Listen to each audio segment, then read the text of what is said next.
I'm Alina Vance, and welcome back to Aunt Me's Fireside Stories. Grab a blanket and pull your chair closer. Tonight, I have a story for you that is about the strongest bond in the world. I share tales of new lives and unexpected turns every single day, and I truly hope you keep listening until the end of this one. You'll definitely want to know what happens to Alina.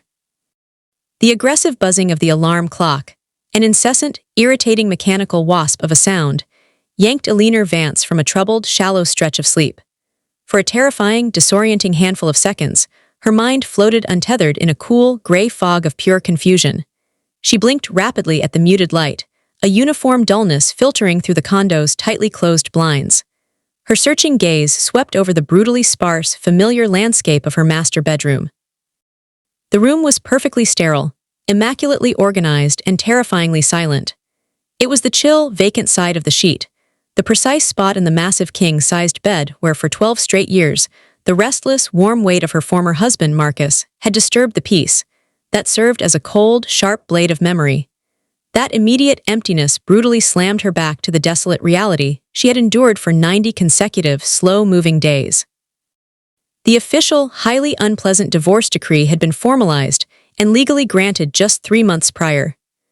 That official paper, a massive legal document that contained an equally massive emotional payload, was now securely stored in a bank safety deposit box downtown, a physical item representing the immense, sudden, and agonizing emotional lightness in her current life. This vast two-bedroom apartment, which she had meticulously furnished and styled for over a decade, was now legally and unequivocally hers alone.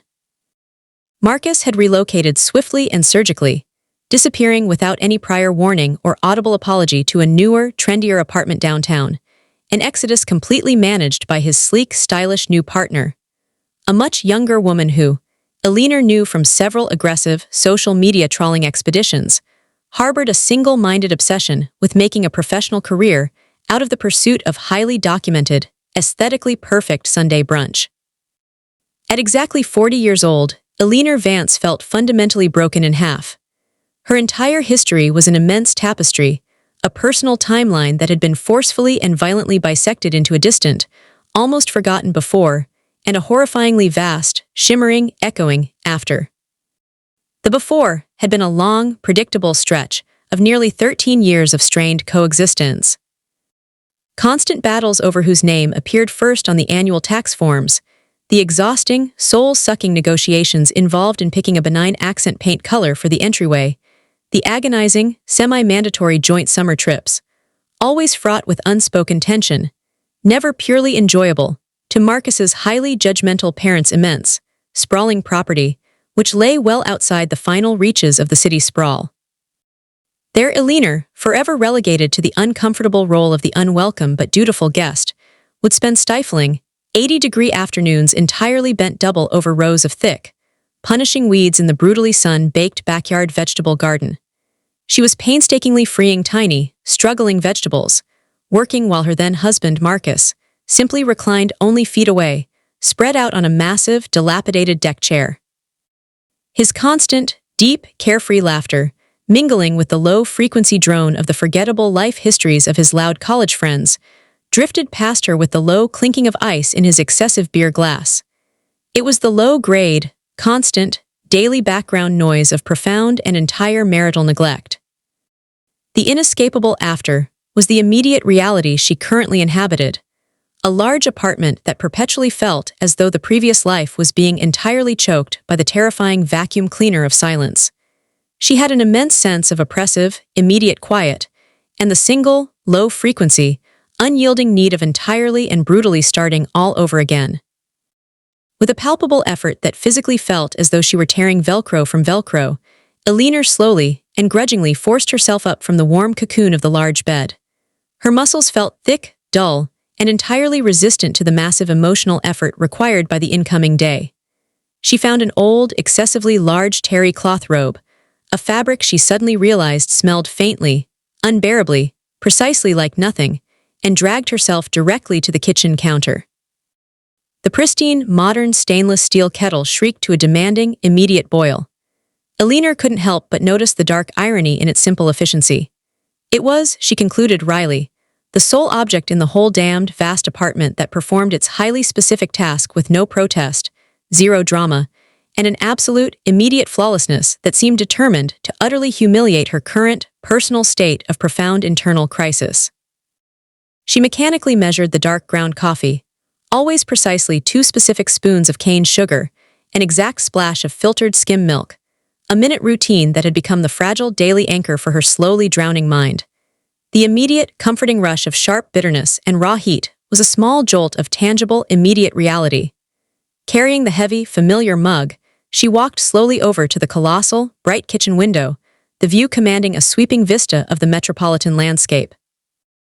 Atlanta, in the unpredictable gray weather of an aggressive April morning, was far more of a brutal study in emotional monochrome than the welcoming landscape advertised in the Chamber of Commerce pamphlets. The atmosphere consisted of only severe, oppressive shades: deep slate-gray sky, wet, reflecting black asphalt roadways, and the tired, unchanging ochre hue of vast sheets of old commercial brick. She exhaled a final, agonizing, lung-clearing sigh, watching a small flock of exhausted, wet-looking pigeons circle without discernible purpose above a low-rise business district a half-mile away. The world outside, clean, relentless, moving on entirely without her, seemed to her isolated eyes to be perfectly calibrated, precisely poised, and acutely ready to simply observe and ultimately judge the profound degree of her own deeply felt personal collapse. Today was, terrifyingly, Monday. This meant an immense, 5-day-long commitment, a return to her new and deeply unglamorous professional commitment, a place with a ridiculous, offensively ambitious moniker, Atlas Commerce Systems, ACS. The name evoked an imaginary sense of powerful global logistics, suited for a multinational consulting powerhouse, but the reality was intensely, laughably more pitiful. The enterprise consisted of only 5 full-time people, crammed almost literally one atop another, operating entirely from 2 oppressively dim, heavily cluttered rooms situated on the low-rent 3rd floor of a rapidly decaying, mid-century commercial building in the heart of the frantic, noisy downtown core. Elinor had ultimately secured the humiliatingly necessary role through a chaotic series of uncomfortable, highly transactional favors, initially facilitated by her aggressive, fiercely protective college roommate, Chloe. Chloe aggressively leveraged an intense friend who dimly knew an indifferent recruiter, which led to a final, low-level HR contact. Following the immense emotional and immense financial wreckage that had ensued from her high-profile divorce, Elinor found herself entirely depleted, urgently needing an immediate, stabilizing infusion of constant, secure income. The demands were relentless and non-negotiable. Aggressive funds were instantly needed for the catastrophic outstanding legal fees, for the rapidly mounting, suffocating volume of complex utility bills, and finally, for the massive, sheer, minute-by-minute baseline expenditure of sustaining a complete, entirely self-supported life in an expensive city. She had to resign in truth, a quick, almost cowardly necessary flight, from her highly respectable public-facing senior accountant's post at a large, high-profile national retail chain. Her prior colleagues were entirely too invested, overly personal, and immensely informed about the scandalous specifics of her broken life. Every single conversational question asked over an inevitable Tupperware lunch container now felt like an invasive emotional excavation. Every single sideways glance felt cloying and deeply unwelcome, aggressively marinated in the sticky, sugary glaze of utter pity. She only desired to become invisible. She intensely craved the simple freedom of sudden and absolute anonymity, the critical chance to rapidly reinvent a single, coherent version of herself from a profoundly clean, deeply neutral, and entirely judgment-free position. ACS provided exactly, and only, that profound psychological release. Absolutely no one inside the grim 3rd floor walls knew her complex, embarrassing marital history. Graham Albright, the firm's eternally displeased, completely uninterested director, a permanently stressed man in his very late 50s, possessing the single visible feature of a massively and rapidly retreating hairline, conducted the entirety of the interview as an incredibly brief, highly superficial event.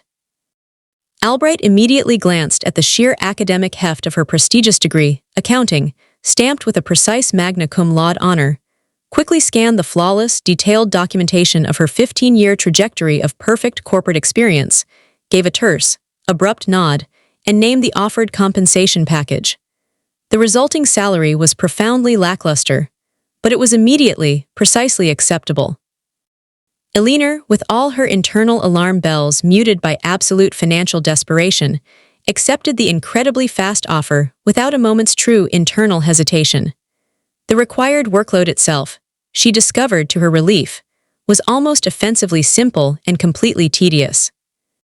Her primary professional requirement was baseline administrative record keeping, passively processing streams of vendor invoices, painstakingly compiling quarterly financial reconciliation reports, and precisely tracking raw income against immediate internal operating expenses. For a dedicated, precise woman who had recently orchestrated the complex, precise financial planning for a national expansion involving over 30 multi-million-dollar retail stores, this routine was mentally simple. The blessed lack of complexity became its entire, immediate appeal. It demanded nearly nothing of her highly taxed intellectual focus, aggressively leaving all of her remaining, frayed emotional capacity free for the long-overdue private labor of intensive self-repair. Eleanor slowly finished the now lukewarm, rapidly darkening dregs of her essential morning coffee, rattled the cheap mug with an intentionally practiced, cathartic sound of clean glass in the sink, dressed herself in the required professional uniform of business black, and exited her massive condo precisely as the clock faced past 8:00 a.m. She walked with the familiar, head-down urgency of an absolutely dedicated commuter, resigned to her unchosen role in the daily rat race cycle. Her rigid 40-minute commute began immediately. This was the highly scrutinized mental blueprint, a crisp, timed 10-minute walk from her front door to the massive, aggressive structure of the ATL City Transit Hub, ACH subway station, a densely packed, suffocating 20-minute descent into the rattling noise and metallic gloom of the subway itself, and finally, one last rapid 10-minute walk to reach the ancient, dilapidated facade of the third-floor office building. It was an unchanging path she had utterly internalized and followed, every 5-day rotation, for over 10 monotonous, uneventful weeks. As Eleanor strode firmly down her building's private front stoop and made the rigid, automatic right turn onto the narrow, slightly neglected main street leading to the transport, she allowed herself one brief, mental moment of pause, instinctively adjusting the heavy, rough strap of her thick commuter bag on her left shoulder. Right by the dark, high, perpetually intimidating glass doors of the transit hub's main public entrance, aggressively backed entirely into the corner of the crumbling brick facade, sitting low on a frayed, tired piece of corrugated packing cardboard, was the elderly woman. Eleanor had first precisely identified her presence on that intensely confusing, anxious, first day of her new and desperate career. The old woman was always entirely enveloped, constantly shrouded in the aggressive volume of the same single, immense coat, a large coat that had started its immense life as deep, rich chocolate brown, but had succumbed entirely to years of continuous sunlight and persistent grime, becoming a pale, unrecognizable smear of vague tan color. Propped directly in front of her massive, dusty work boots, perched almost comically on the curb of the pedestrian walkway, was a small, deep tin cup, aggressively dented from years of rolling away. A hand-cut square of the ubiquitous, flimsy transit issue cardboard, weighed heavily in the small wind by a smooth, dark black river stone, served as a pathetic sign, displaying only 2 entirely hand-scrawled words: "Please help." Eleanor did not hold the personal illusion of herself being either an immense altruist or a person naturally inclined toward extravagant, sudden, deep expressions of human tenderness. Her immense adult life had taught her, only through unrelenting experience, that the massive, loud world was an endless repository of brutal, unmet, desperate need. But there was a unique, quiet dignity about this singular elderly woman, a profound, all-encompassing stillness, that aggressively mined the difficult emotion of pity from an entirely untouched, intensely painful psychological well deep within Eleanor's core. Perhaps it was the deep, raw, permanent weariness that saturated the old woman's unblinking, tracking gaze, which solely followed the hurried footsteps of the crowds, or the way she maintained her seated position. Still, patient, unbothered by her surroundings, almost without any detectable human expectation, as though she had utterly, and entirely, successfully negotiated her peace treaty with the cruel specifics of her isolated fate. From that difficult, low first morning of her unwanted ACS career, Eleanor had entirely formed a single, meticulous daily ritual, a minute personal charity that somehow simultaneously served as a simple moment of psychological relief for herself. She would meticulously extract her entire body from the frantic human surge, reach deep into the heavy twill pocket of her black commuter jacket, and aggressively drop whatever loose coinage, or on exceedingly positive, generous mornings, a singular, crumpled $5 bill, that had spontaneously accumulated overnight in her empty house. The ancient woman would immediately raise her heavy-boned, hooded face a precise, infinitesimal amount, offering Eleanor a minute, entirely invisible nod of recognition and complete, pure acknowledgement. Her cold, tightly compressed lips would barely shift, offering only two hushed, rawly spoken, entirely identical words. "Thank you, dear." Then, Eleanor would move on. This mundane daily pattern persisted, an unwavering ritual for exactly 8 continuous weeks. The old woman, a simple island of quiet persistence, sitting firmly atop her cardboard island of visible poverty, and Eleanor, her hurried supplicant, offering one necessary, immense act of small generosity, then marching directly on to her new daily torture. Over the weeks of low-contact proximity, the routine financial transaction naturally afforded a quick, occasional exchange of dialogue, simple utterances of common civility that allowed them a fragile human connection. Eleanor learned her elderly acquaintance's complete name, Ms. Beatrice B. Higgins. The age she volunteered was 79 years old, a frail, paper-thin strip of life currently encased in a monumental winter coat. Ms. B. offered a short, extremely vague description of her former living arrangements. She lived somewhere just over the major railway viaduct, in that general vicinity, but constantly reiterated, with a dark, inexplicable edge to her dry, whispery voice, that I simply can't return home. Eleanor never pushed the delicate information further. Every complex person, she determined with absolute certainty, possessed an internal narrative that only that individual was legally and emotionally ready to successfully articulate. That specific morning, the air still heavily chilled with a thin, sharp morning drizzle that suggested impending winter despite the advanced date on the calendar, Eleanor consciously broke her hurried stride. She fully expected her mundane role to continue. She instinctively reached into her jacket, fully confident in her own immediate financial ability. Her cloth-lined pocket jingled with the telltale sound of copper currency. The rough estimate was $3 in coins.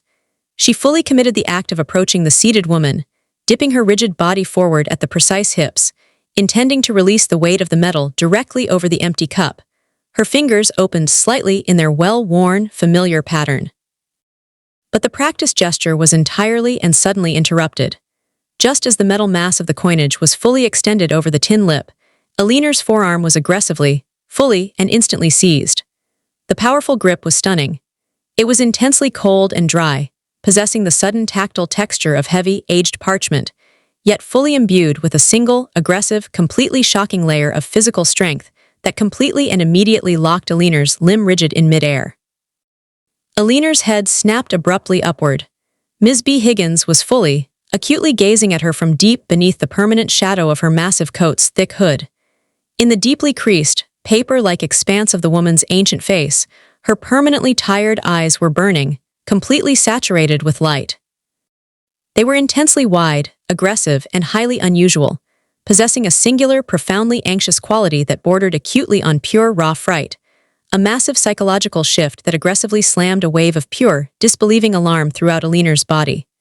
"Listen to my words, dear," the ancient woman hissed, her voice now raw, profound, completely without affectation, and entirely refusing to immediately relinquish Eleanor's wrist.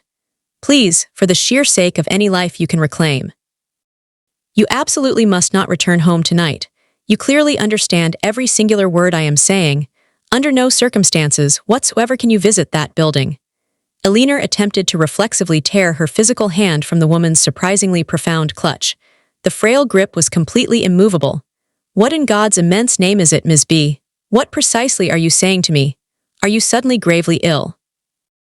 "You must absolutely locate immediate refuge, child," Ms. B articulated, her intense, urgent conviction now making her already dry voice dangerously crack entirely in two.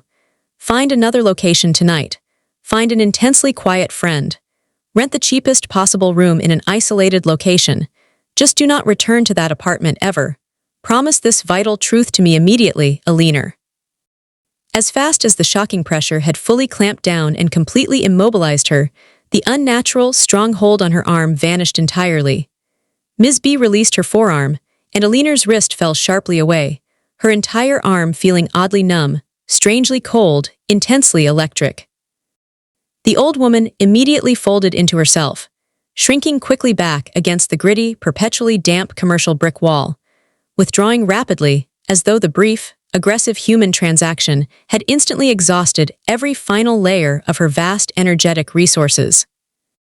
You return to this exact spot tomorrow morning, Ms. B finally instructed, her voice dropping instantly to a rough, low, barely discernible murmur that was entirely consumed by the immense tide of the human crowd's loud commotion.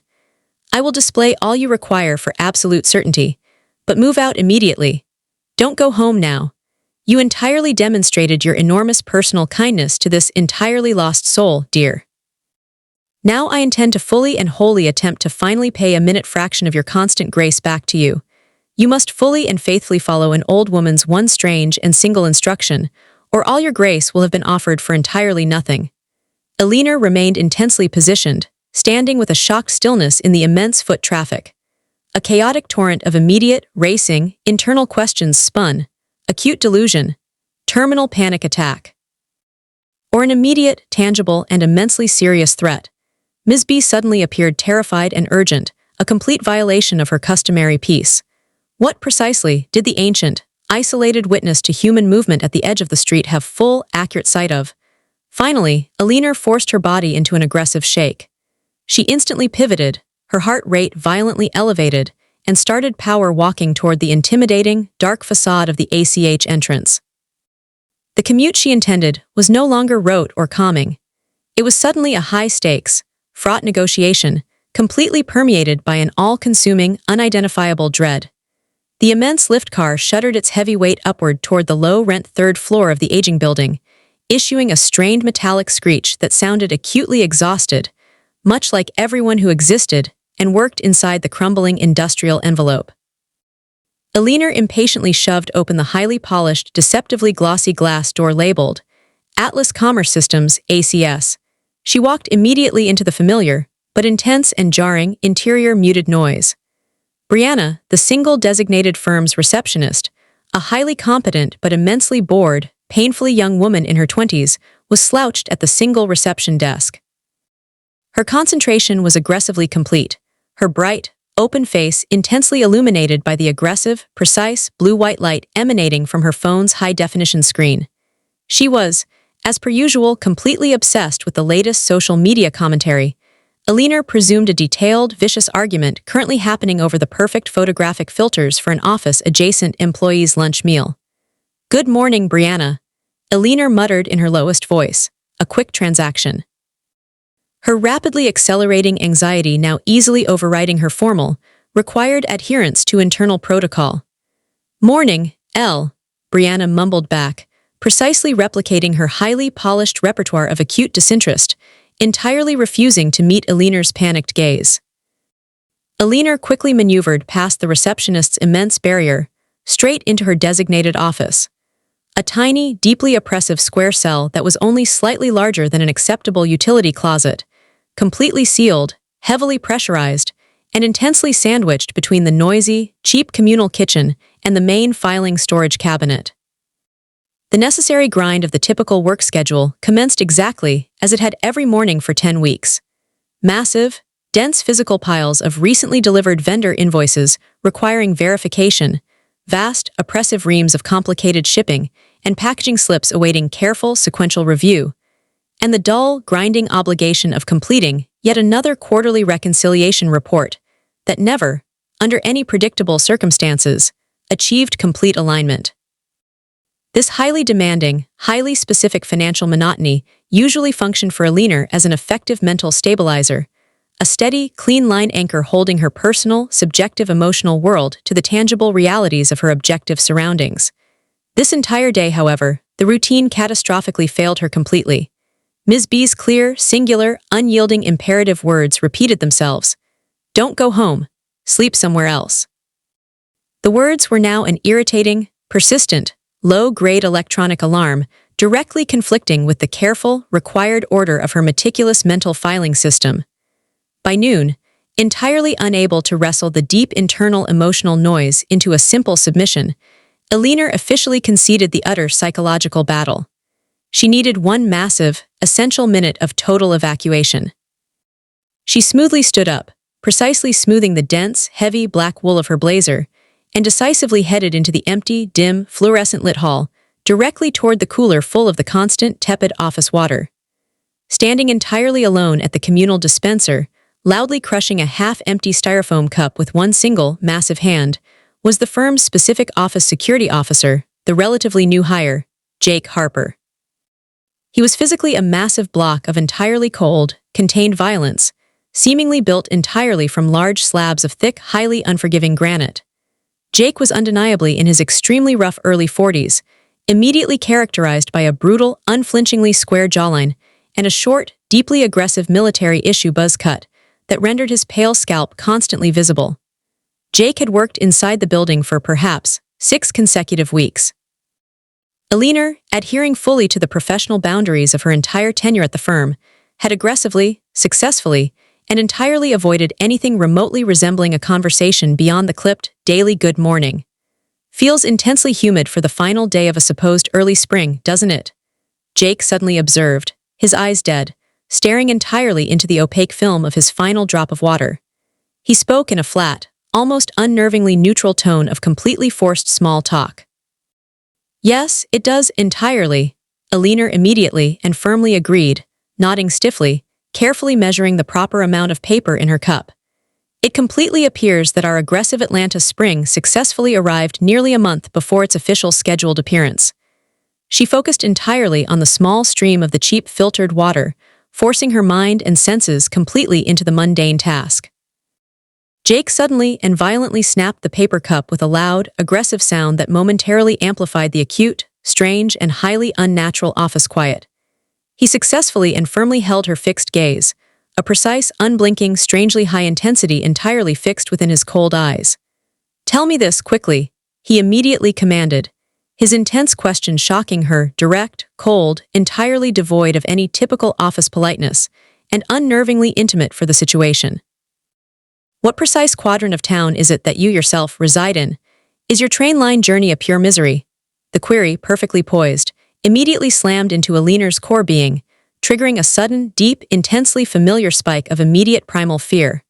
Her body instantly tensed, the classic reflex tightening of all the smooth muscle tissue in her midsection and abdomen. She consciously moved, straightening up abruptly, forcing her half-full cup onto the nearest paper disposal receptacle. "And why is it precisely that you immediately feel compelled to inquire about my personal living quarters?"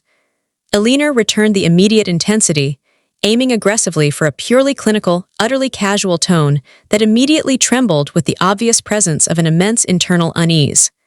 "No significant reason, L," he returned instantly, too quickly, the lie profound.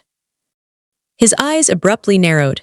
He was consciously trying to plaster a transparently false, overly accommodating expression of forced openness onto his single massive face. Purely a completely non-invasive personal curiosity. "I thought, you always look intensely exhausted by the complete slog of the morning public transit journey. I merely wanted to fully determine the general scope of your daily commuting ordeal. Compare my long personal drive time." "It is utterly manageable, entirely," Eleanor instantly returned, forcing her lips to replicate a pleasant social smile that fully terminated before it could ever reach the deeply concerned lines of her eyes. "My nearest rail station is incredibly proximal to the condo entrance. The train drops me directly adjacent to the high commercial downtown area. A simple and manageable routine." She gave absolutely nothing of value away. She deliberately bypassed her complex route, the suburb's actual identity, and the precise street number.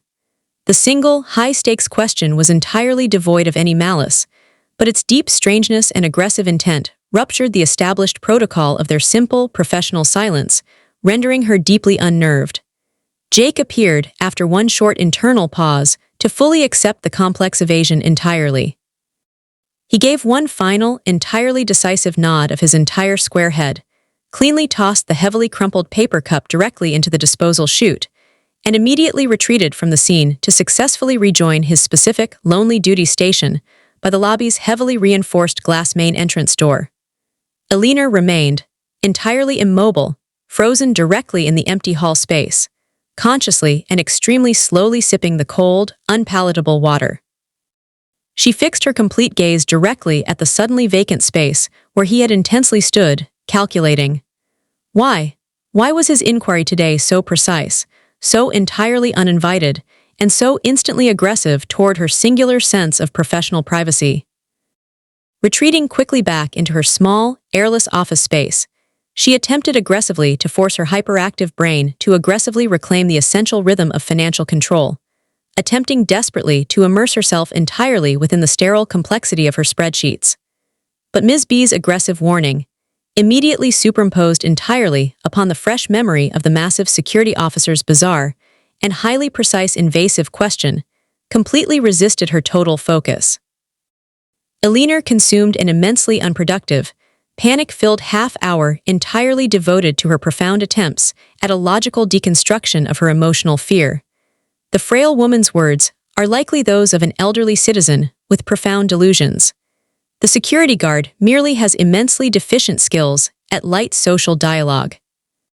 By the minute, internal mental check, exactly as her stomach offered a low, grumbling warning of the rapid advance of lunchtime, she had mostly and superficially convinced her hyper-rational core that the day's singular trauma was nothing more than an improbable confluence of low-grade, benign chaos. But the fear, that low, rhythmic internal tremor of pure anxiety located directly beneath her strong lower ribs, remained physically, profoundly present. It aggressively refused to dissipate. At precisely 3 o'clock, that entirely strange afternoon, a profound, undeniable third event erupted with immense violence into her quiet isolation. Her thin office door snapped abruptly open with an immediate, terrifying aggression. Graham Albright, the ACS director, appeared in her office, immensely preoccupied, agitated, clutching an immense, heavily compressed manila folder of vital client documentation.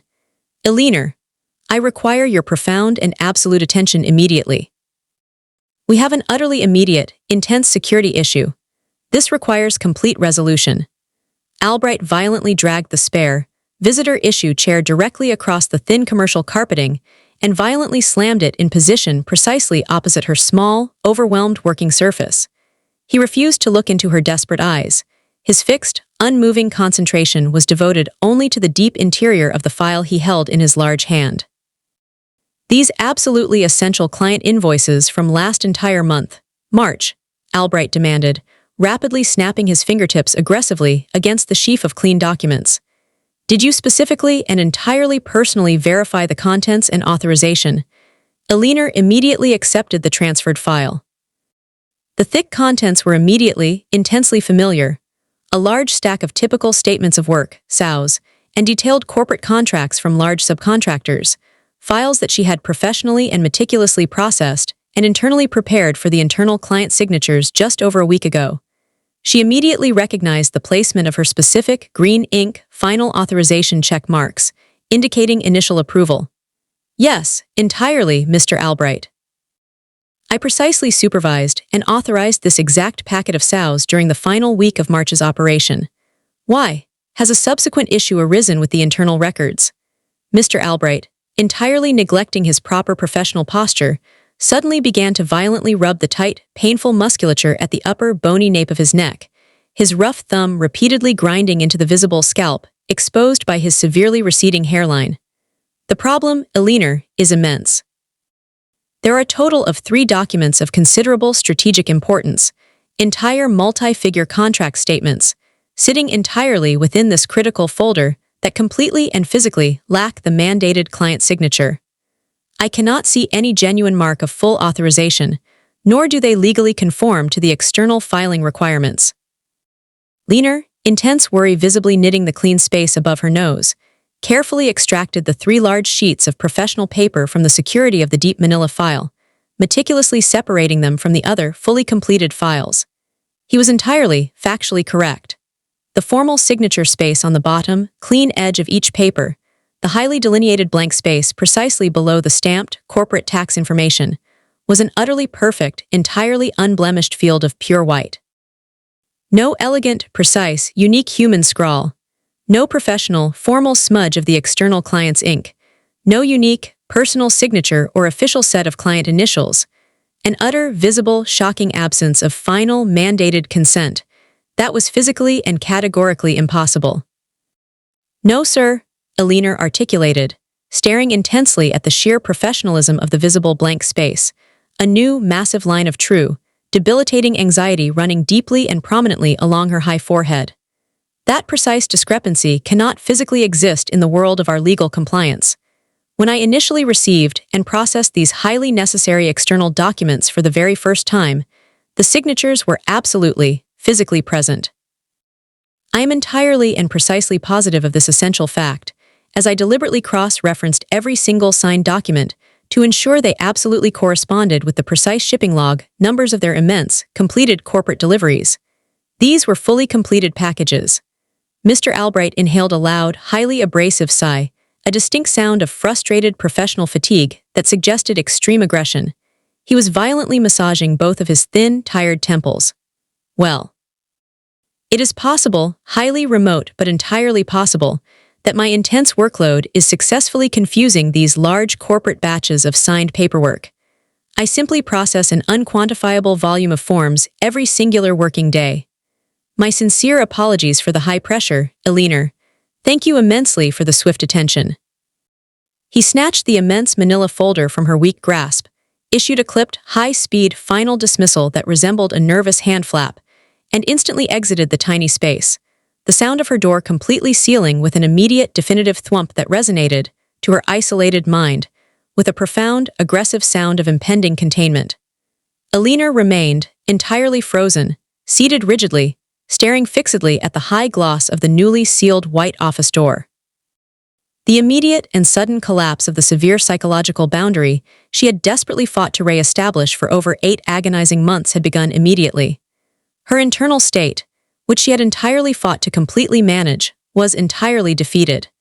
The massive anxiety, which she had mostly suppressed with brute force, re-emerged immediately, entirely stronger than before. I had absolute and utter certainty that those critical signatures were secured. Her absolute facility for profound professional detail in external accounting ledgers was her one defining, utterly unbreakable asset. She was utterly incapable of any significant errors regarding final client consent and official documentation. Someone, entirely, completely, had professionally switched them. The legitimate, authentic, officially approved paperwork, bearing the necessary legal signatures, had utterly vanished. The papers now entirely and fully existing in the final ACS ledger were fraudulent facsimiles, devoid of the critical, absolutely required final external consent. Unauthorized, null, void, and the single, immense question remained, for what brutal strategic reason? The excruciating final 3 hours of her entire working day dragged, intensely and heavily. Eleanor, entirely aware and extremely hypersensitive, aggressively adopted a massive posture of acute self-defense. She found herself immediately and repeatedly listening to the vague sounds and noises of the corridor outside her closed door, momentarily flinching with high aggression at the most benign sound of approaching footsteps in the outer office space. When the cheap, massive, high school-style clock finally, blessedly marked the exact passage of 6 o'clock, she snatched her essential, singular possessions, threw her commuter bag immediately over her shoulder, and ran, intensely, out of the ACS exit. The frantic downtown exterior was now wholly different, profoundly muted. Night had permanently and decisively advanced upon the cityscape, lit only by the lonely, sickly yellow-orange wash of the few operating, low-intensity municipal street lamps. Eleanor set out immediately and powerfully toward the transit hub entrance, adhering completely to her deeply familiar, rigid commuting schedule. But suddenly, abruptly, less than 2 full uninterrupted blocks from the primary subway access door, her body stopped entirely cold. Ms. B's cold, rasped command struck her brain with immediate, excruciating precision. "Don't go home tonight. You must immediately secure your location somewhere else." Eleanor stood frozen entirely still on the center of the immense, cold pedestrian walkway.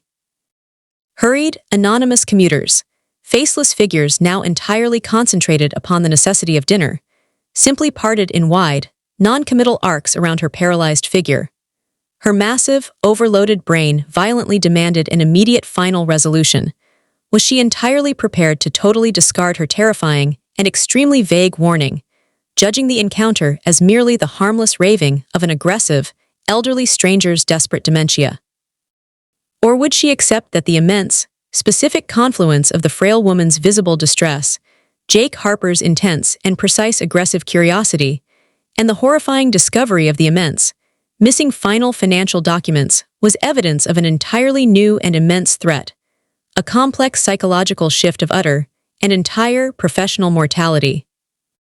The visceral, deep memory of the sheer, raw, aggressive terror that had permeated Ms. B's ancient eyes on the street sidewalk completely solidified Eleanor's entire conviction. It was, she concluded, fundamentally incapable of being faked or feigned. She pulled out her personal smartphone, immediately discarding the thought of calling her safe, distant, immensely kind friend Chloe for her obvious support. She pulled up the immediate browser screen. Cheap extended stay hotels, immediate vicinity a small, intensely nondescript structure, visibly older, entirely detached from the typical commercial hospitality district, a true non-corporate, low-budget rental facility, was immediately, clearly identified high up on the dense search list. The rental rate, calculated for a total 24-hour lock, was low and entirely financially accessible. Acting only on the singular conviction that every possible single second was aggressively depleting, she secured a single night booking entirely with her primary credit card. The aggressive action felt illicit, deeply furtive, entirely unauthorized, a single private, final concession to panic.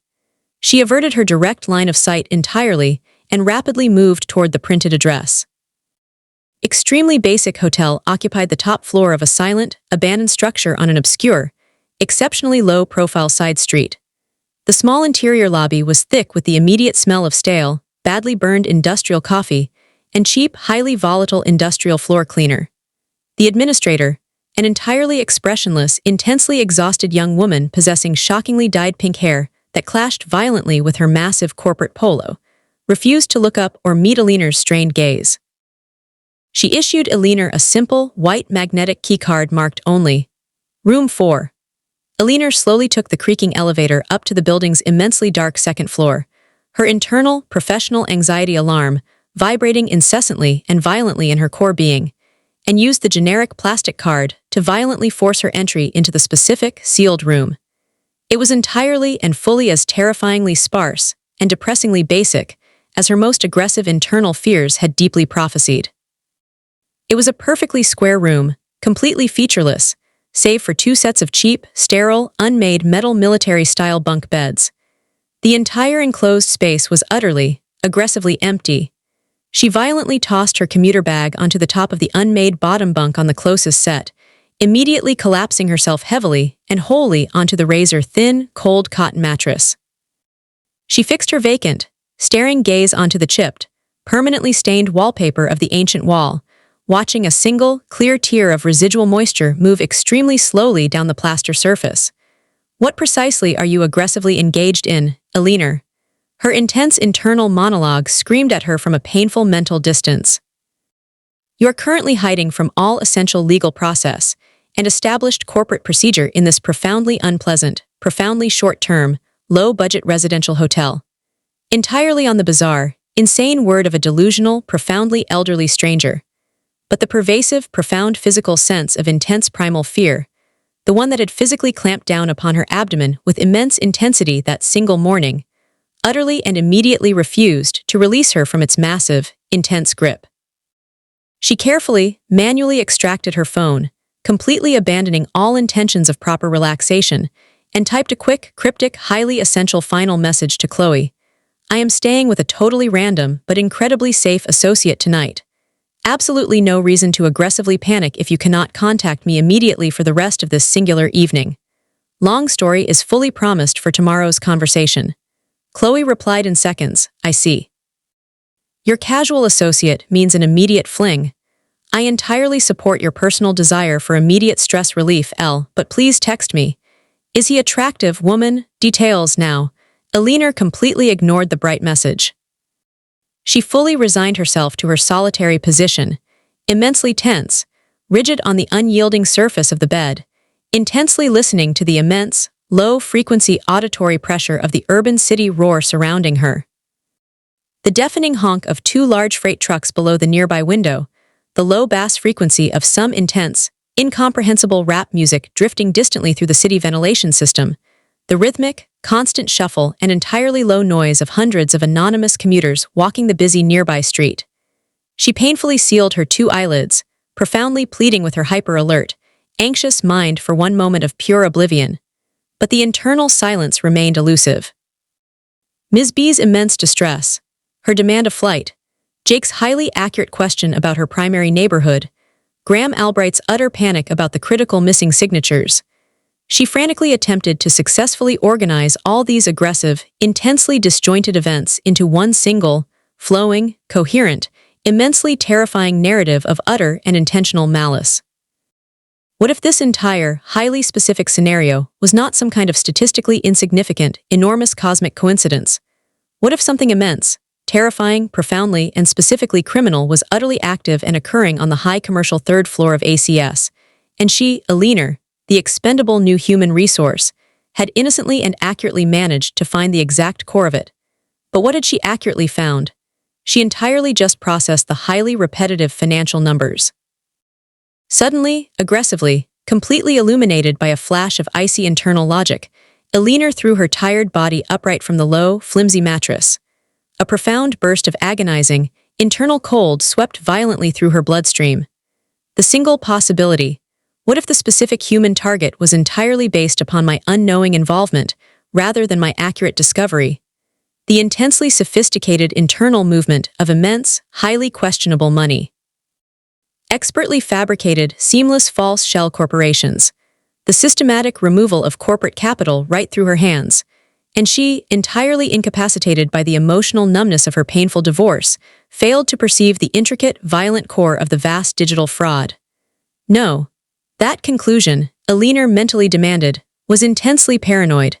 It lacked basic self-compassion and complete professional accountability. Her high degree of precision, her relentless vigilance in the careful adherence to protocol, had sustained her highly functional adult life for 15 intense years. Yet, the specific 3 unsigned, high-figure invoices, she fully remembered the initial paperwork. The client consents were absolutely physically present. They were subsequently physically replaced, stolen right out of the folder after her immediate authorization. Someone with total access and complete command of her desk files, Graham Albright's highly trusted executive assistant, a final corporate lieutenant, Albright himself, successfully swapped those single documents after she verified the file's legitimacy. And they executed this one, incredibly aggressive act the immediate morning before the specific elderly, deeply fragile street woman aggressively warned her that her physical life was immediately terminating. The immense cold fear inside her body congealed completely into a heavy, suffocating physical mass of immediate nausea. Around the physical hour of midnight, completely overcome by her own immense trauma, Eleanor finally slipped entirely into a restless, ragged unconsciousness.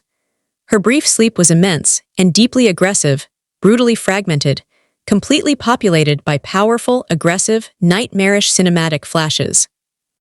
She was lost in the cold, cavernous structure of the empty ACS office, completely submerged in infinite, white, blurring stacks of thick paperwork. She compulsively kept turning, aggressively scanning every square inch, every single file, entirely frantic, actively looking for the fatal financial miscalculation, while vague, detached, entirely disembodied, non-physical hands aggressively changed single digits and moved entire lines of documentation on ledgers she simply could not fully focus on, behind her back. Precise, incredibly loud, grating noise finally shattered the final temporary structure of her chaotic dream space, snapping her eyes immediately open. She quickly snatched her small phone from the bedside, holding it in her aggressively trembling fingers. The illuminated time was exactly 4:00 a.m. It was Chloe. "Hello," Eleanor forced the single, raw, painful utterance from her profoundly dry throat.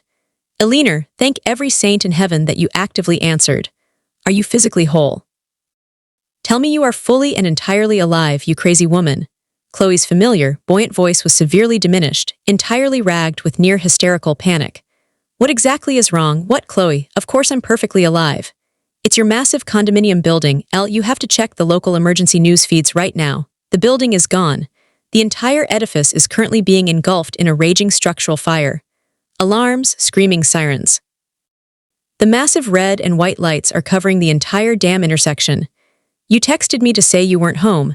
Tell me now, one more time, was that completely, fully the essential truth? Eleanor's blood instantly chilled to the deep point of utter, crippling paralysis. She slammed her thin legs violently out of the metal frame bunk bed, the thin, uncomfortable hostile sheets intensely stuck to her now icy cold sweat. Her traumatized heart refused to beat. It was fully, rhythmically slamming the aggressive, cold hammer of sheer, primal terror against her immobile chest bone.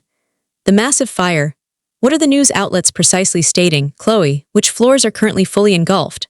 The current initial report is highly confused. I'm looking directly at a frantic live feed.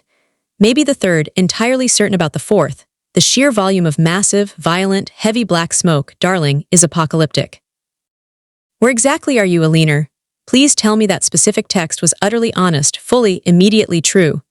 It was true, Eleanor managed to breathe, the single plastic shell of the phone intensely trembling, highly uncontrollable in her completely numb hand. I'm physically intact, secure inside a perfectly awful little extended stay motel right now. I'm okay, Chloe, I'm completely fine.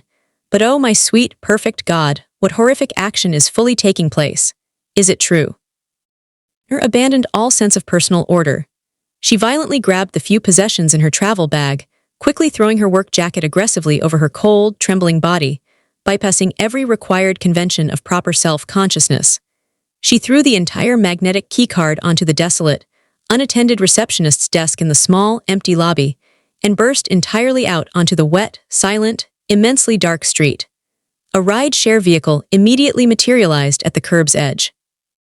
Eleanor, intensely overwhelmed, practically dove into the vehicle's cool back seat, frantically searching for the address on the GPS. She spoke her building's home address, the Failsafe Tower, apartment 402, into the machine. The black car lunged forward violently, aggressively consuming the abandoned, early-morning downtown blocks with blinding speed and efficiency.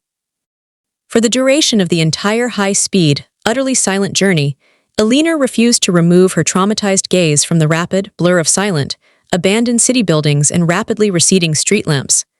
Her painful breaths repeatedly snagged, highly physical, highly agonizing, in the dense folds of her utterly immobilized chest cavity. My home, my safe floor, my private life.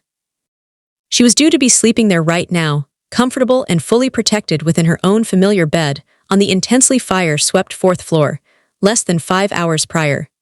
She was currently, tangibly, entirely alive only because of the desperate, seemingly insane, absolutely unsolicited warning of a completely anonymous, deeply terrified elderly woman. The fast car finally slowed, easing aggressively toward the building's main intersection. Eleanor rapidly and efficiently completed the financial transaction, then, very slowly, heavily, pulled open the large, cold passenger door. Directly in front of her, entirely engulfing the immediate surroundings, was a pulsating, aggressive, unholy red and white field of immensely flashing police lights.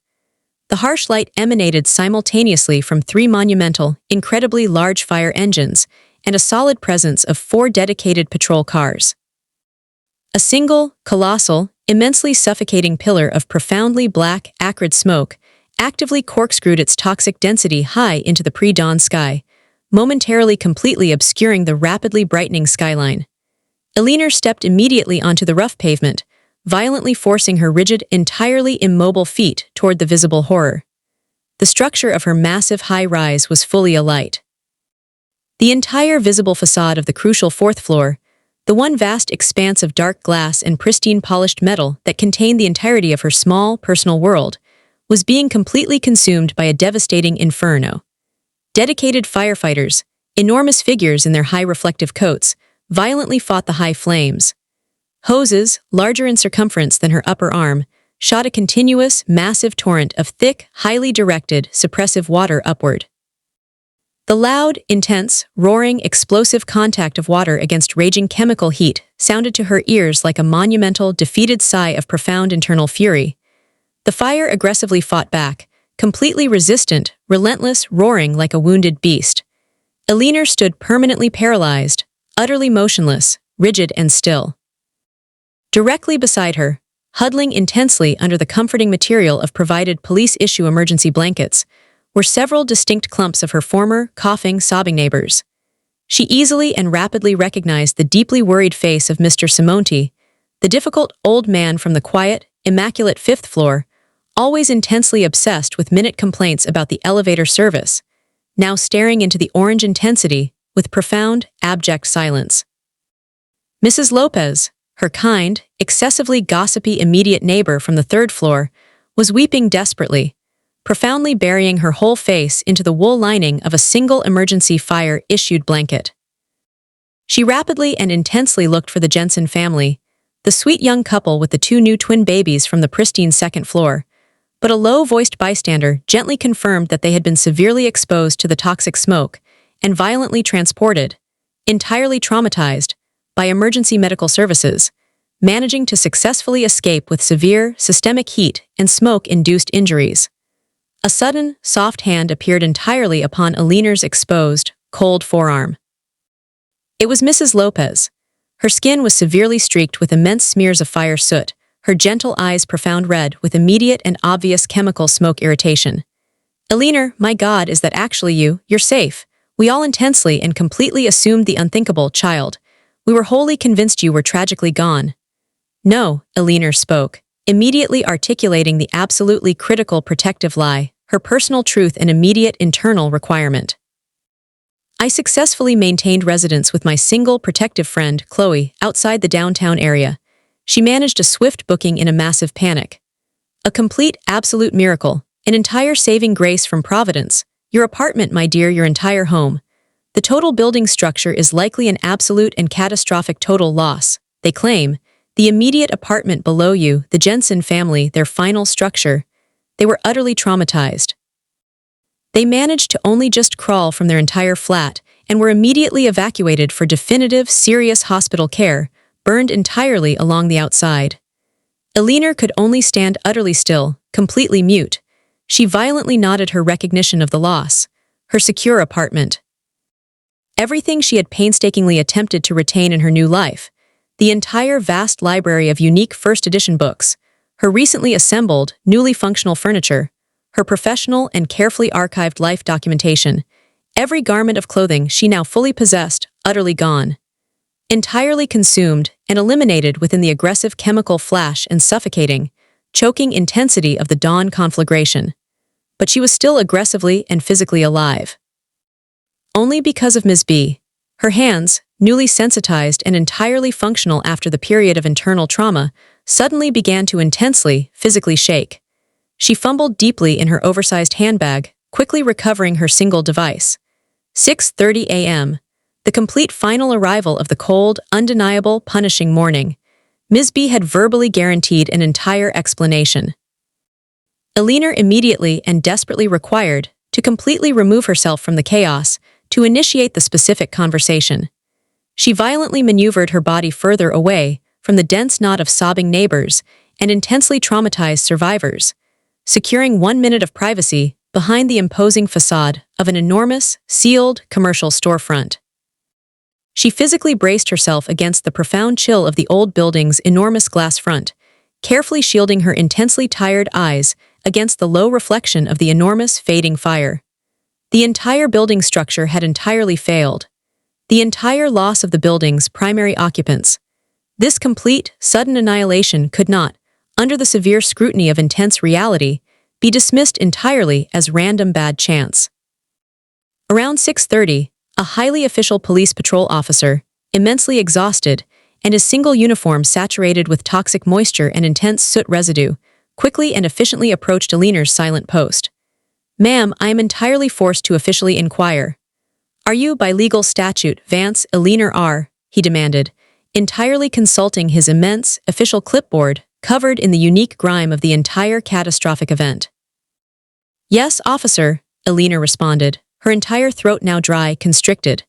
Apartment 402, entirely contained on the critical fourth floor. The specific legal deed for the dwelling is entirely mine. You are formally confirming you were entirely absent at the moment of the structure's physical failure. Yes, entirely. I fully committed to an extended stay outside the city limits for personal business. Entirely, I remained overnight at a reliable associate's distant residence. The necessary lie, required and utterly unchangeable, felt immense and utterly suffocating in her chest. The young officer diligently and meticulously noted the false statement in his heavy ledger. You are officially, exceedingly lucky. Your immediate third-floor neighbors barely escaped alive. They were aggressively removed by emergency services and are now receiving definitive, full trauma treatment at the nearest facility. Do you possess any unique personal insight, ma'am, no matter how speculative or minimal, as to the core, single definitive ignition point of this fire event? Eleanor shook her exhausted, utterly aching head slowly, heavily. Tell the specific truth. Tell this entire patrol officer about the immense specific urgency of an aggressive, elderly woman's powerful premonition. The utterly undeniable internal conspiracy of high-level financial document replacement. It would successfully mark my specific person as delusional. No, officer, I possess absolutely no precise knowledge of its sudden origins. Understood. Our immense investigative resources, the arson, fire safety, and forensic criminal units, have been fully mobilized to the intense site. They will finalize the entire truth. He formally extracted a thin, precise slip of green paper from his large utility belt. Please use this internal emergency contact number, Eleanor. Should any information, any single thing immediately surface, you are obligated to fully communicate it immediately to this precise authority. Please do not wait to do so. Eleanor quickly and firmly accepted the paper, placing it into a small, zippered, private recess of her bag. She quickly checked the rapidly advancing digital time, 6:38 a.m. Immediate motion was required. Ms. B had explicitly promised an undeniable clarity. Eleanor rapidly and immediately secured a reliable taxicab, entirely avoiding any visual proximity to the local public transport option, entirely committed to maintaining an immediate level of non-identification, fully utilizing the final vestiges of her fast-draining operational reserves of her bank account. All external perception of the massive surrounding world, during the entirety of her silent, incredibly tense trip to the adjacent borough of the city, utterly receded. Her one immediate world had fundamentally dissolved in an explosive chemical heat overnight. Her old apartment was gone. The sheer magnitude of the truth, completely devoid of a reasonable counter-explanation, was that some corporate faction had brutally, intentionally, and meticulously conspired for her painful death. The vehicle safely stopped directly outside the immense, forbidding concrete and glass architecture of the local ACH station's specific side entrance. Eleanor aggressively paid the high fee and immediately set out to physically locate her only specific anchor in the current moment of total human chaos. She immediately located her. There, positioned exactly on her low, private piece of saturated cardboard, utterly unchanged in her entire external aspect, the permanent uniform of her aggressive brown coat, the single-dented, aluminum tin cup meticulously positioned entirely on the low curb, sat Miss Beatrice Me Higgins. The massive figure of the single elderly woman suddenly lifted her prominent head and issued Eleanor a profound, silent, highly significant nod. Eleanor walked directly to her, utterly consumed by relief and profound intensity, dropping fully to her two tired knees in the dirty street runoff beside her. Ms. B. I already know every horrific final fact of this night's reality. I fully comprehend the situation, my entire dear child, the elderly woman said, her vocalization utterly quiet now, completely calm, a severe contrast to the panic of the previous day, only the subtle internal trembling of her ancient, rough fingers offering any visible, outward display of profound, continuing anxiety. Thank your intense wisdom that you finally acquiesced to a frail woman's terrified, intense demands. Now, please immediately view this artifact. Ms. B reached deep into the entire massive, thick fabric layers of her vast coat pocket, physically extracting the single, pathetic, extremely ancient low-definition cell phone she had shown Eleanor the day prior. Here, for your single, required viewing, you need this complete final resolution to your deep confusion. Eleanor, intensely aware that her single fragile emotional core was entirely dependent on the following revelation, quickly and roughly accepted the phone. The minuscule, poor resolution, bright internal display entirely illuminated her distraught, wide-eyed face. The initial digital photograph was horrifyingly low quality. The flash was entirely non-existent, entirely shrouded by the deep black saturation of the midnight darkness, intensely blurry. Yet the essential elements, entirely against the specific, distant, sickening yellow wash of the only street lamp, were undeniably and powerfully discernible. It was the specific architectural line of the single rear facade of a Leaner's condominium building, entirely located deep in the isolated rear alley, dimly illuminated. Standing utterly near the large, secured, highly restricted side access entrance were two menacing, bulky silhouettes of completely human men. That precise location, that entire deep space, is directly adjacent to my rear entrance, the security services stairs. Alina whispered, an intense wave of debilitating physical nausea hitting her entire abdominal wall, precisely identifying the specific familiar architectural angles of the scene's composition. "It is your precise private exit route, dear," Ms. B affirmed, a small, heavy breath that spoke of all immense confirmation. "They completely initiated their highly destructive approach on the evening preceding your fire. Then, last evening, precisely at 10 o'clock, they finally arrived." I immediately committed my meager shelter from the relentless evening cold, successfully exiting the intense isolation of the nearby stairwell entrance to acquire fresh, non-polluted air. That entire immense noise of the human crowd had wholly vanished, and I intensely witnessed two distinct human male figures rapidly and stealthily creeping directly into your secluded complex. One I instantly recognized. The single largest one was fully laden with a bright, shining, industrial gasoline canister. My entire core immediately seized in utter conviction. An evil, aggressive plan was unfolding, fully pointed toward your person, and you had only hours of simple peace remaining. Ms. B spoke her testimony, quickly and profoundly, fully detailing the intense moments between the final darkness of 10 o'clock and the catastrophic final emergency call near 1 o'clock. I consciously retrieved my singular purchase. This single, low-cost plastic picture box, acquired from a vagrant only a month before, specifically and uniquely because of its single digital capacity to acquire permanent digital proof. I relentlessly shot sequential, highly continuous exposures. I was afraid to turn my massive flashlight entirely on. The first massive silhouette, the entirely bulky male figure with the distinct box head, he successfully and completely navigated the secured private steps toward your restricted service basement. The entire immense duration they entirely spent out of any human sight was roughly 15 intense minutes, entirely hidden beneath the physical mass of the lowest utility floor. They rapidly emerged, utterly consumed by a final rush of sudden aggressive movement, with their aggressive gas canister entirely replenished. They then rapidly ran directly up the exterior stone stairway, exiting rapidly onto the quiet, remote perimeter street, instantly vanishing directly behind the entire structure of the building, and moving away entirely toward the dark, high noise of the main public avenue. Ms. B concluded, her voice immediately thick with intense, raw grief. And precisely then, only mere moments following their final, hasty departure, the smell successfully hit my sensitive nasal cavity. The profound, immediate, heavy chemical perfume of industrial gasoline. And then, a small minute later, the immense, terrifying sound of intense structural failure, that awful, aggressive, rapid cracking noise starting on the building's massive foundations. I successfully shouted. I intensely hammered on every viable service door along that quiet side street.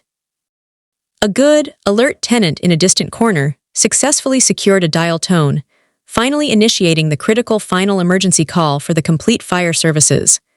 But my single, desperate truth, Alina, was that I instantly and wholly knew, entirely, that the massive devastation would be aggressively final.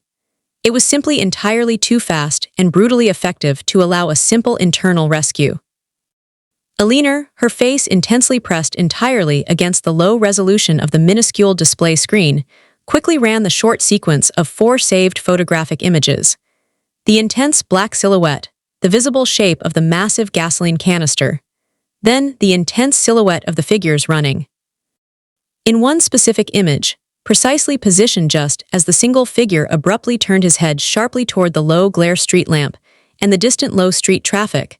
The distinctive external architecture of his face became suddenly, horribly, and irrefutably sharp. It was Jake Harper. The highly specific, unforgiving, sharp architecture of his distinctively square jawline. The brutally aggressive, high military cut of his almost white hair. The entirely new, hired corporate security guard from her private offices at ACS. The very person who had only one intense day prior invaded her absolute psychological and professional personal boundaries with his entirely aggressive question about the exact coordinates of her residence.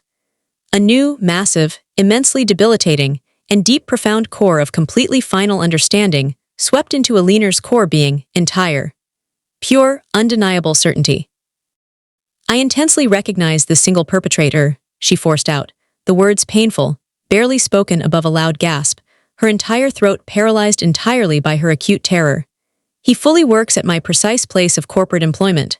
He is the aggressive and fully armed internal security guard assigned to my offices. The name is precisely Jake Harper, Ms. B. My corporate director gave him direct orders to successfully execute this action. Ms. B nodded only one single, intensely dark, cold agreement, entirely absorbing the confirmation as a final inevitability. I suspected an absolute corporate connection, entirely.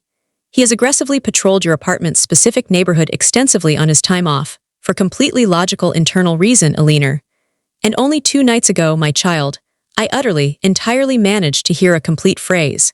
He quietly muttered your last corporate name. Vance's security complication will be completely, fully over by Tuesday morning. They will simply try to use my massive photograph and claim you entirely discovered something absolutely critical, profound, and undeniable within their private system, a single flaw you shouldn't have known about. I intensely know this corporate greed in my old veins. But I precisely found entirely nothing of essential significance, nothing beyond an absurd internal inconsistency in the formal authorization structure. I am only an external accountant. Alina pleaded with the sheer audacity of the immense terror, her grip on the small phone now absolute, painful, rigid. Then an internal truth must reside entirely within your dense corporate paperwork, Alina. An absolute reality of high strategic value, Ms. B fully articulated, with a cold certainty that completely surpassed all her prior self-doubt. Something highly secretive and profoundly lucrative that entirely refused to be aggressively revealed. The instant that you entirely managed to notice a visible, large gap, the lack of client approval on major contracts, that single question entirely and aggressively terminated their immense internal operation. Your former director aggressively, violently decided he required your complete elimination immediately, well before you secured enough precise digital information to contact the precise national authority, the local IRS, or more pressingly, the citywide financial police unit. Alina knelt on the hard concrete surface of the single public walkway, the rush of all external passers-by reduced to a dull, entirely inconsequential roar. Her immensely tired head aggressively swam. She had been profoundly, intentionally used as a temporary financial clearinghouse. The vast structure of immense corporate deceit had systematically run an enormous river of illicit capital right through her highly accurate, professional reconciliation process, completely shielded from any formal or outside official human scrutiny by the absolute trust placed in her detailed and rapid certification of the original document transfers. And her own highly trained, highly focused personal competence, the only real trait that truly remained intact from the complete emotional wreckage of her divorce, became the singular, most high-value, highly perishable existential threat. What immediate, precise step must I take now, Ms. B? Alina demanded of the one human person she fully believed she could trust with every final secret. You fully commit to the direct course.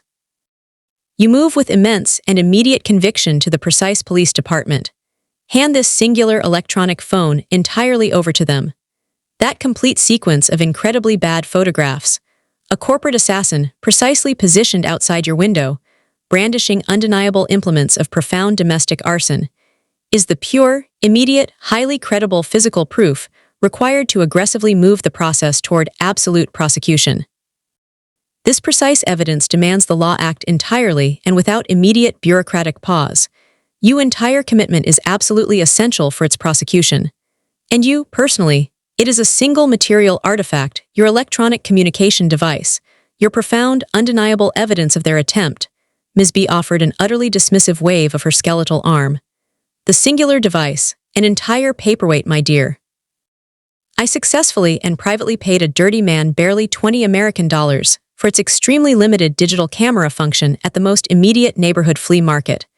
It cannot physically dial for immediate support, but it performs the essential truth of its unique final, specific single function, acquiring irrefutable physical documentation. You immediately possess it now. It is your ultimate legal salvation. I do not require it. You must immediately commit to utilizing it for its required, true purpose. Eleanor, finally possessing all the specific facts required to activate a full, rational, controlled response, stood up straight. She carefully, fully slid the single, pathetic plastic cell phone deep inside the furthest zippered safety pocket of her coat. Ms. B, there is utterly nothing on the full earth I possess that can fully compensate you for the enormity of this immense gift you just personally gave my life. You entirely, physically rescued me from 1 minute of complete, devastating annihilation.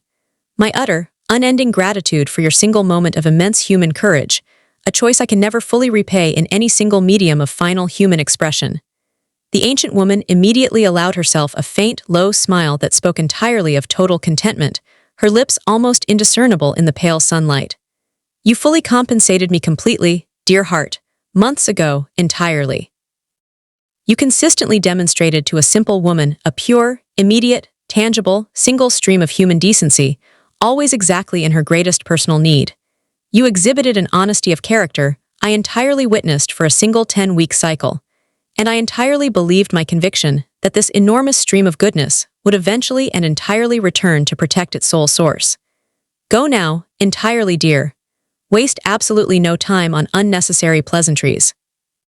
You must successfully enter your formal report entirely before those profoundly corrupt men fully understand you completely failed to perish entirely in their terrible fire. You owe the entirety of your moral being to the simple truth now. Eleanor moved rapidly and directly to the specific location of the city police precinct. She fully possessed the specific architectural coordinates and rough memory of its exact positioning. A vast, unyielding, immensely ugly edifice of old gray industrial brick, only 10 fast minutes' walk from her previous street's location. During her aggressive route toward the police station, she immediately dialed Chloe's precise mobile phone number 1 single, brief, non-essential final time. When Chloe answered, her voice trembling entirely on the edge of utter collapse, Eleanor was crisp and completely without emotion, detailing only her complete survival, fully affirming that a precise, immensely essential final contact and full, truthful explanation would be provided this one evening. Chloe, completely overridden by the single fact of the fire, desperately and immediately insisted they must arrange an urgent and essential emergency rendezvous at an immediate neutral site, but Eleanor stood completely firm on her personal independence. Tonight, Chloe, after the complete initial internal process of the department is finalized, I will immediately provide the singular truth that you absolutely deserve. The local police precinct interior was entirely cold, subdued, and incredibly sparse in the morning. Eleanor approached the immense, unforgiving main duty desk. The officer, an immense, imposing male figure who looked roughly the same level of profound exhaustion as the one from the street, merely gestured vaguely to a short interior corridor with a heavily inked, permanent pen. The third interior office is where the on-duty general detective resides, ma'am. He requires you for a complete description of your complaint. His immediate door remains fully unlocked for you to initiate the statement. Eleanor walked aggressively toward the door marked Detective Cole. She knocked 3 quick, confident, entirely necessary physical sounds, waiting for the immense, quiet, internal voice that finally commanded, "Come entirely in now." The sole human occupant was immediately discernible. Detective Marcus Cole, a powerfully built man in his mid-40s, an austere figure with immaculately cut, high-cropped, tightly mixed silver and gray hair, and 2 unnervingly acute, clear gray eyes that felt immediately capable of dissecting every emotional and cognitive facade Eleanor attempted to maintain. His primary name tag was secured on his desk blotter. Detective M. Cole. Please successfully position yourself directly opposite my desk, Ms. Vance, Eleanor Vance. She assumed her tight, upright, intensely professional accounting posture. She commenced the single required performance of the precise truth immediately. She methodically commenced with her precise chronological account, the vast emotional landscape of the failed marriage and its resulting professional disruption, the intense anxiety of obtaining her isolated position at Atlas Commerce Systems, the slow, persistent psychological connection, and the repetitive transaction with the utterly frail woman in the street. The extreme tension of the entire previous day, entirely characterized by Jake Harper's terrifying question, Albright's desperate and abrupt corporate investigation into her precise inventory of her file materials, and the final terrifying nocturnal admonition of a specific, required flight from her residence. She concluded with her raw, complete eyewitness testimony to the immense chemical and physical fire she observed in the massive column of smoke. She spoke with a clear, entirely controlled voice, only rarely breaking for immediate and required hydration. Cole entirely maintained an immediate professional stillness, intensely taking quick, legible shorthand notes, occasionally forcing a pause only for highly required, low-velocity verbal clarifications regarding complex financial procedure. When Eleanor entirely completed her immense testimonial, a full, oppressive 5 seconds of silence elapsed. I must be in immediate physical possession of the highly important item of communication, Ms. Vance. Please immediately present your photographic item. Eleanor silently produced the single electronic item of intense conviction, Ms. B's deeply loved, aggressively functional, high-grade plastic artifact, immediately handing the single, priceless item to the waiting law enforcement professional. Cole successfully and surgically accepted the small object, his movements utterly precise and aggressive, entirely characteristic of his single purpose, completely focused on the dense screen display.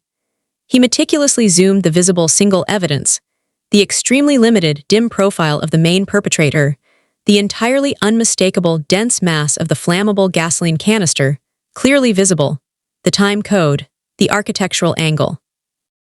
You fully identified the primary male actor in this low-grade photography. Absolutely, detective. It is entirely Jake Harper, my corporate-level security operative. I can testify to the complete final fact. I entirely acknowledge no further complex details of his legal status, nor his immediate home address. Cole gave an absolute final and completely irreversible nod, cleanly closing the phone, the definitive action sounding final, official, undeniable.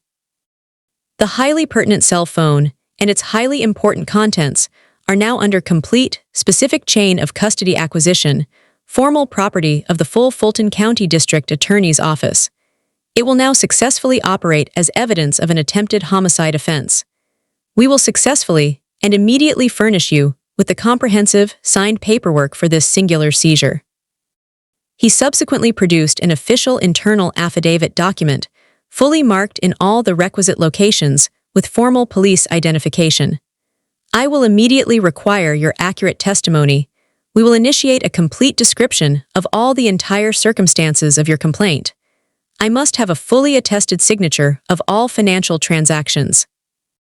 Eleanor embarked on the arduous, required final mental journey, detailing the slow accretion of Ms. B's constant human presence in her singular personal periphery, the slow but entire breakdown of her corporate certainty, the intentional absence of her personal self from the fire. She completely logged all pertinent organizational names, including the entire location and immediate composition of her current professional team. 40 excruciatingly long, detailed minutes later, her final, massive affidavit was sealed and formally witnessed. Cole meticulously scanned her dense handwriting one last time, an immediate look of professional triumph spreading subtly across his severe face. This is an exemplary piece of witness testimony, entirely clear and devoid of subjective ambiguity. I will now submit the final physical document for the district attorney's required internal approval and external dissemination. Our technical teams are fully secured on the perimeter of the intense fire site right now. As I speak, they are successfully obtaining irrefutable chemical confirmation. Once formal arson is utterly confirmed, which every indicator available to us fully implies, a large and specific team will be rapidly deployed, and we will aggressively secure the full arrest and charging for this massive attempted murder. He aggressively adopted an intensely quiet, focused, paternal stare toward Aliner. Where are your total future personal plans, Aliner? Your formal domicile is non-existent. You cannot remain within the visible proximity of your life. Do you fully possess the safe harbor of relatives, family, immediate, trustworthy associates? This must be disclosed immediately. I have my entire primary support structure entirely dependent upon a trusted professional friend, Chloe. I secured the only immediate, essential communication earlier this single morning, fully apprising her of my total, complete, continued survival. Excellent, and immediately necessary for your safety. I require the complete security of her contact data on the form. Cole returned aggressively to his singular, authoritative persona, his eyes sharp and immensely cold. I must utter these next facts one last time. You are an immediate, identifiable physical asset that completely stands in the full path of immense corporate destruction and subsequent final prison sentencing. The human criminals currently operating believe you were entirely consumed by their enormous effort of destructive fire. The imminent final revelation of your physical survival will entirely, rapidly, and violently terminate all their immense corporate comfort. You absolutely must remain highly vigilant, utterly contained, entirely outside the known areas of social visibility. Your electronic phone must maintain its entire electrical capacity, and you will directly report to me immediately upon the onset of the most infinitesimal new form of immediate perceived threat. Aliner immediately nodded, quickly completing the specific paperwork required for Cole to be placed on a reliable, legal access grid. Cole swiftly escorted her entire physical body out of the police facility. Stepping onto the street, she was aggressively hit by the monumental wave of extreme exhaustion. She was a fragile, entire human wreck, possessing nothing but two highly distinct police contacts, utterly reliant on the intense physical labor of a single old, highly vulnerable woman. The urgent priority, entirely singular, was immediate safe containment. Aliner's only specific safety anchor, Chloe, utterly surpassed all the possible internal criteria of safety and sheer comfort. Chloe aggressively met Aliner's car immediately upon its full, absolute arrival, pulling Aliner's drained, weary body inside the complex and immediately sealing the building's outer doors. Chloe's vast, chaotic red hair and her aggressive internal energy made her single presence immensely, overwhelmingly bright inside the contained domestic unit. She pushed Aliner gently, but with authority, directly onto the soft, pull-out mattress that Chloe used for rare social guests. Chloe placed a pristine mug of boiling black coffee, heavily doctored with an enormous sugar infusion, entirely on the single side table. Commence the story, Aliner. Now, do not skip a single excruciating minute. Aliner slowly recounted the full, massive corporate horror, the massive weight of the ACS financial documentation, and her professional memory of her entire experience there. The bizarre urgency of Ms. B's desperate physical intervention on the morning sidewalk, the massive escalation of the subsequent security search, and her terrifying realization about the fire's chemical core. She completely detailed the photographic, specific certainty of Jake Harper's participation in the execution of the primary crime. Chloe's complete reaction was cinematic and absolutely unrestrained. Her hand flew completely up to her lips, making profound and frequent sharp gasps, entirely absorbed by the overwhelming truth.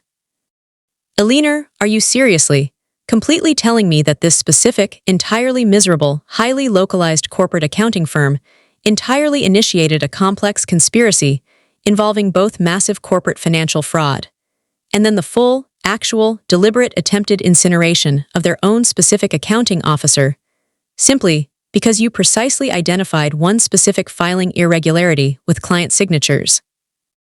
Every single visible component of my intense current reality aggressively points to that massive conclusion, Chloe. It is an unassailable financial truth, Aliner responded, her profound trauma fully numbed by the truth. They systematically utilized my new, low-grade status to effectively launder their immense profits right under the entire nose of the law. I entire discovered the discrepancy in their execution, entirely asked the forbidden single professional question, and instantly became their only specific loose end that aggressively required to be burned. Then utter escape, Aliner. complete, rapid physical relocation. We find a small, forgotten house on the far rural border of a distant state. We fully change both our common names and acquire permanent invisibility. Cole entirely prohibited this obvious external route. Eleanor responded immediately, precisely remembering the gravity of the low voice on the phone line. I am no longer simply the victim. I am entirely, fully, their single existential corporate and homicide witness. The moment I entirely disappear off their vast human surveillance radar, they will utterly suspect, correctly, that I survived, entirely fled, and am now prepared to actively testify in the criminal trial. My official presence is intensely required for the prosecution's utter finalization. My new obligation is absolute, completely final containment in a known security grid. I must remain completely present for the law to entire successfully do its critical work. Chloe sighed an immensely large, emotional exhale, running both her two hands through her chaotic hair. This entire scenario is entirely lifted from the exact text of a bad paperback espionage thriller, L. We're actively living the high consequence of a deep financial murder. Fine, you remain fully with me. This precise unit is triple secured, intensely hidden within this massive commercial facility. No one can breach my specific security zone entirely. But darling, you must give your absolute complete professional word to be relentlessly vigilant. I must have my precious, single friend successfully remain physically alive and securely free from all threat. She is my sole permanent life associate. Eleanor successfully achieved a singular hug that was completely devoid of immense gratitude, but rather utterly loaded with an aggressive emotional certainty that only two desperate humans share. Thank you entirely, Chloe. You are, at this massive singular juncture, the immense, entire reality of my complete adult survival. The entire day passed in a brutal, debilitating, painful, agonizing slow motion. Eleanor successfully secured an additional hour of chaotic sleep on the thin mattress, waking often with painful, immediate intensity, utterly incapable of removing her conscious mental engagement from the highly active corporate and criminal scenario, playing aggressively and entirely outside the absolute physical protection of the secure home. The two essential facts remained simple and non-negotiable. Jake Harper entirely believed she was violently incinerated in her fourth-floor living space. Graham Albright entirely assumed, utterly logically, that she entirely failed to fully survive the magnitude of their destructive final solution. At precisely 8:00 p.m., Eleanor's unique internal security phone aggressively vibrated. Detective Cole. Eleanor Vance. The essential first confirmation is absolute. The full arson unit confirms absolute, final proof. The massive destructive fire was entirely and precisely, violently and maliciously set. They successfully retrieved irrefutable and absolute physical chemical proof of highly concentrated liquid gasoline residue, found extensively and primarily saturated within the two highly compromised rear structural entrances to the building, but primarily, fatally and extensively found saturated on the main carpet, specifically within your fourth-floor unit. The total amount, used entirely, ensured that apartment 402 would be fully consumed in total incineration. They finally attempted to legally execute me, intentionally, deliberately, without pause, Eleanor confirmed, without a tremor in her voice, only the cold, hard recitation of objective legal truth remaining in her spirit. Every essential indication is tragically and completely pointed directly at the extreme criminal final conclusion, which allows my investigative personnel to make immense internal moves against the immediate physical location. We are successfully enacting the critical final search warrant upon the premises of Atlas Commerce Systems this evening. We entirely aim to entirely utilize the overwhelming legal cover of a standard annual corporate audit, but our profound internal objective is entirely and solely singular. The complete final acquisition of Albright's personal hard drives, every single complex accounting spreadsheet that directly substantiates the full financial enormity of your corporate testimony, and the full, decisive apprehension of Jake Harper. And you anticipate a total, high success rate in these essential high-level arrests, Detective. High success. Jake Harper, your primary assassin, has been instantly, fully, and legally designated as a total flight risk. We are intensely searching his immediate domestic periphery as we speak, but anticipate he has initiated flight entirely. Graham Albright remains intensely contained by my tactical staff inside the massive interior of the building under extreme legal custody. We require you, once again, to remain entirely secure for the next essential 16 hours. The complete, sudden surprise must be successfully executed with a surgical, non-violent shock against Albright's extreme overconfidence. Eleanor terminated the tense, important call with immense thanks. She provided a detailed final translation to Chloe, her deep emotional confidence rising powerfully from the ashes of her vast corporate shame. They completely did it, Chloe. The formal initial sweep of ACS has already successfully commenced. That precise specific night, Eleanor found an unprecedented, complete tranquility. She secured 7 straight hours of clean, low, immediate dreamless sleep, completely encased in the immediate physical protection of Chloe's vast personal assurance and unwavering support. The emotional landscape was rapidly and completely shifting. The overwhelming nature of the victim's identity was violently transforming into the righteous certainty of the required witness's testimony. The absolute required update arrived the immediate next morning, early, entirely unexpected. Eleanor's cell phone immediately alerted her to an email transmission, low-grade and completely insecure, sent rapidly from the specific name. Brianna, her ex-secretary. The internal subject line contained immediate, explosive chaos. Urgent office mess, we are completely under siege, please answer me now. Eleanor snatched the buzzing electronic device from the bedside table, reading the profound anxiety of the rushed text. Eleanor, it's utter and total hell here. Why are you absolutely not here to resolve the internal chaos? Victor Albright is currently violently arrested. A full detective team in uniform just came. The whole place is searched and every desk is lifted and dumped. They're asking highly precise questions. Is this total catastrophe completely related to the immense severity of your terrifying fire? Tell me the truth, L. Eleanor responded with precise, cold professionalism, utilizing the low-grade communication only for her continued deception. Brianna, I am entirely fine. My home loss entirely consumed every spare asset, and I am highly engaged in complex municipal claims and total trauma remediation. I can't immediately speak to any external official authorities regarding any internal problems inside ACS. You must follow precisely what they require for your compliance. Remain compliant and follow their procedures fully. Tell Graham Albright I wish him professional peace. The intense lie entirely provided the required additional 5 hours of vital, final secrecy for the full police effort to solidify.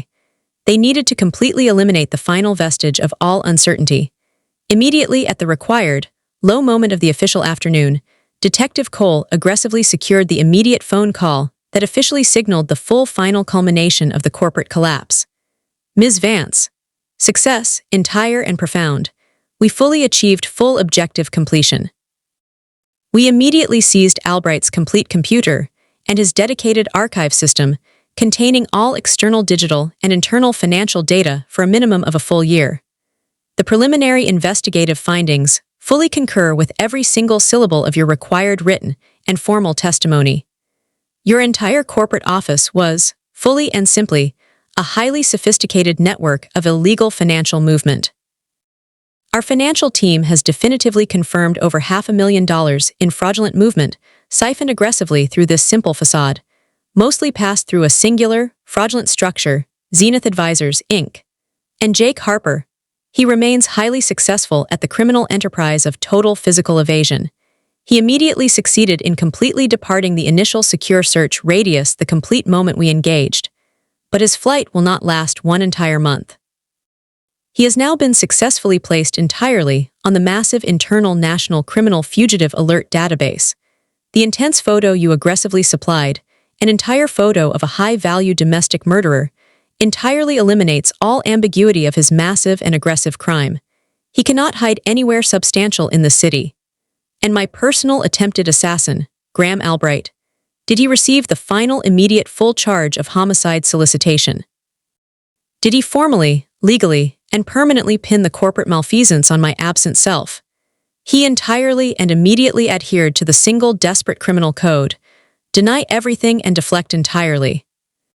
He violently and completely rejected every initial statement regarding the systemic nature of his enormous, sophisticated fraud network, claiming aggressively and loudly that all responsibility was your unique creation.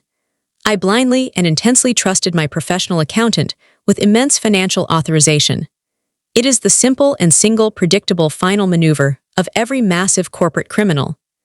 But he will ultimately entirely and thoroughly fail with this massive and aggressive claim. His personal documentation. It fails entirely, immediately, and fully under minimal inspection. We aggressively discovered complete, dated, and incriminating electronic communications and physical receipts. The entirety of his internal planning, all highly coordinated discussions concerning the strategic money flow and fraudulent external invoicing, was completely revealed on the contents of the final recovered laptop. The communication entirely included aggressive correspondence with the specific director of his singular shell company, Lloyd Carver. The aggressive final full-scale corporate arrest is only hours away from final execution. Albright's corporate destruction is both absolute and permanent. You are now safe, Ms. Vance. Completely. That essential single night, entire and absolute, Elinor secured her required revenge. The profound moral satisfaction utterly overshadowed every minute biological fear and trauma. The massive emotional weight was completely lifted. By Friday morning, at precisely 9:00 a.m., the massive final legal process was executed to finality.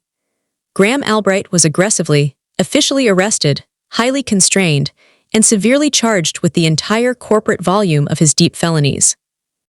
Simultaneously, entirely separated from the complex web of fraud, Jake Harper, after 2 intense days of chaotic regional bus travel and intensely vigilant human surveillance, was immediately apprehended at a suburban public station. He aggressively offered full confession. His sole legal motivation for the arson was the sheer intensity of Albright's specific cash incentive, $10,000 US. Albright, for the immense protection of his remaining professional assets, entirely outsourced her death, exactly as Elinor had aggressively and accurately concluded. Elinor was utterly safe. The immense external, professional danger was entirely and forever removed from the specific reality of her immediate adult existence. Her life could finally fully and aggressively, simply and purely, continue on its singular track. Elinor finally and legally sold the final rights to her incinerated condominium, a massively complex transaction that ended with the $90,000 infusion into her corporate bank account. Her final, decisive emotional journey was simply to offer her complete final acknowledgement and aggressive repayment to the ancient woman whose courage had successfully restored her life from the single greatest corporate malice of her entire working tenure.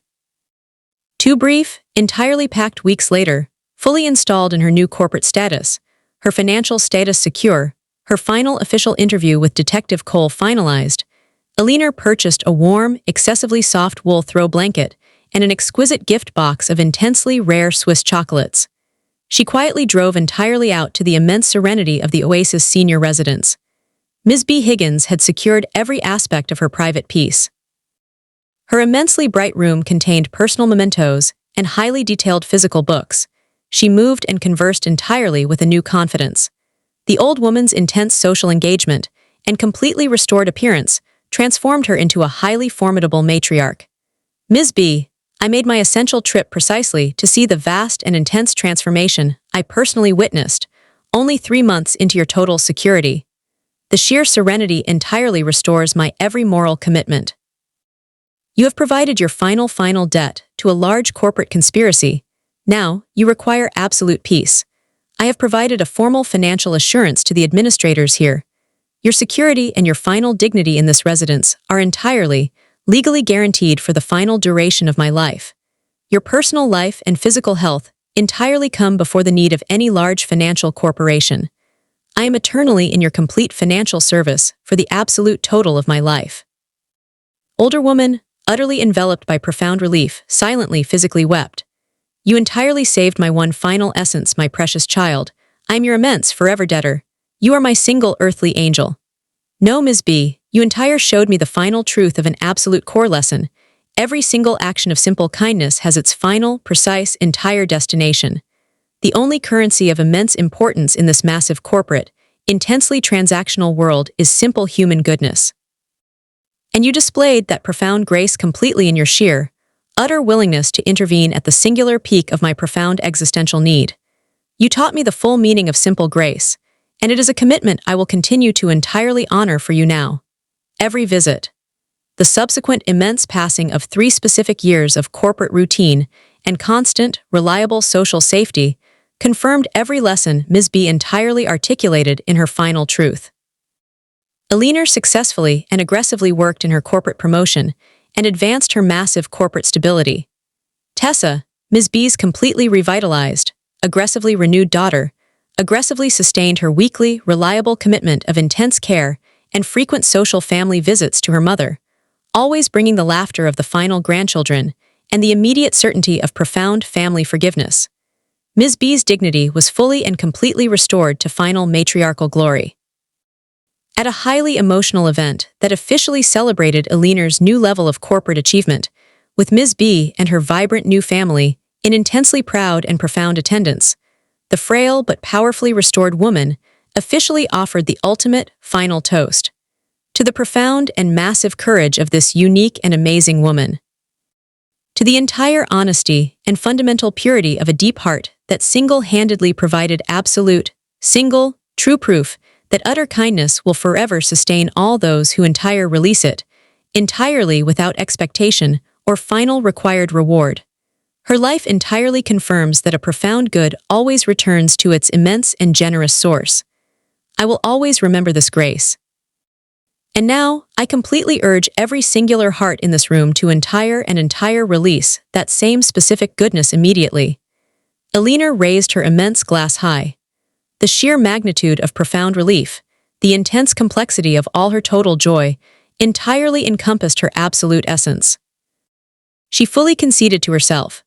The small, single moment of total and simple profound human connection that was shared, an aggressive handful of small copper coins dropped gently into the small, fragile tin cup of an anonymous elderly human, entirely transformed her existence from immense despair to immense and permanent, professional, profound survival. Goodness, she concluded, entire and forever, requires absolutely no massive internal schedule for its essential, eventual, full return. Please subscribe our channel for new stories. Thanks for watching.